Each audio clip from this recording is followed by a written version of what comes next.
All right, Veronica, thank you. Yes, tomorrow morning it is going to be very difficult to get up to Boulder. If you do have a ticket to this game, kickoff is at 10 a.m. Plan to leave early. Nick Rothschild joining me. You're a CU buff. You probably remember the hype surrounding games here. And I mean, nothing is bigger than the Nebraska game. Okay, let's pump the brakes on me remembering the hype. When I was here back in like the late 2000s, early 2010s, the team was not nearly as interesting or good as it is right now. But even then, it was tough to get a ticket as a student, and definitely even last year when they were 1-11, they were still packing the stadium. I remember the Cal game, the one game they won.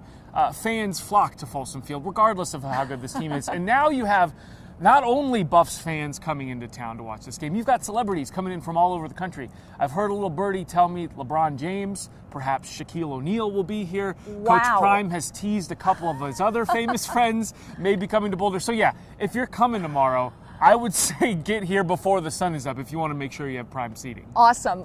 Prime seating, prime time really is what we've been talking about since December when CU decided to turn things around, brought on Coach Deion Sanders, and decided, you know, he was the guy that was going to turn things around. He's a recognizable name, proven record there, and made some cuts that were controversial. But what we've seen from last weekend, Nick, what did you see, and are you confident going into tomorrow's game? More players left and entered this Buffs program than any other college football program in the history of college football. Now, a lot of that's due to the new transfer portal, but that just goes to show, like you said, Coach Prime came in, said he was bringing his Louis luggage, and that involved a lot of people coming and going. We didn't really know how this would look on the field until last weekend, and I got to say, it looked Louis, Nicole. Coach Prime, you mentioned the track record. He's been a winner everywhere he's gone, whether it was his playing days, his coaching in the high school circuit down in Texas and Florida, or his coaching at Jackson State. He's always won football games. Now, I'm not sure why most of us didn't trust that he would continue winning here in Boulder. I think we're in the media. We're a little skeptical, cynical sometimes. So we have to see it before we believe it, to use a Coach Prime buzzword. But, I mean, look, what we saw last weekend was a team with superior athletes, right? And in college football, the team with superior athletes 9 times out of 10 is going to win. The Buffs are going to have superior athletes tomorrow here at Folsom Field. And Coach Prime says those athletes are ready for all of those extra eyeballs that are coming to see them play. They've seen the results of hard work and labor. They've seen that, hey, man, all we got to do is win. You see all the attention that we're getting? Like that has registered now. And I think that's something that they couldn't fathom. They didn't understand that it could happen because of the light that's shining up on us, and we're thankful for that. But these young men, they know now, if, man, we just ball out, we're going to get the love that we desire. And that's all they want. They want attention, focus, and a little love and light. And ain't nothing wrong with that, as long as they use it in the right way. Yeah, let's talk about the history. Nick, I want to talk to you about the rivalry. Of course, this dates back so many decades. Of course, heated up in the 80s.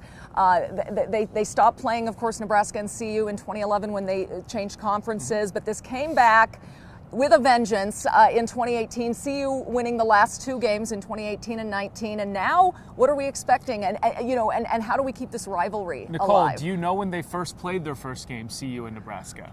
I think I heard over 100 years ago. The late 1800s. I mean, so yes, this is a long-standing rivalry, really heated up under Coach Bill McCartney. And look, we don't play Nebraska as often as we used to, but this is the rivalry for CU fans. It's not CSU, it's not Arizona State. This is it. Yeah.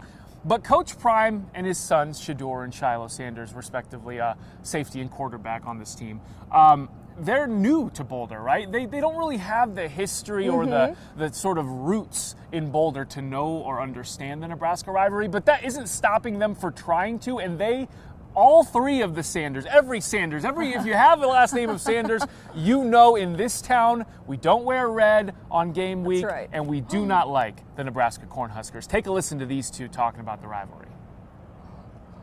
Don't wear red in the facility. And I got to take the red shirt off my website for my clothes this week. I got to make that call when I get in the locker room. We just know the history of it. Colorado, we don't like Nebraska. Simple.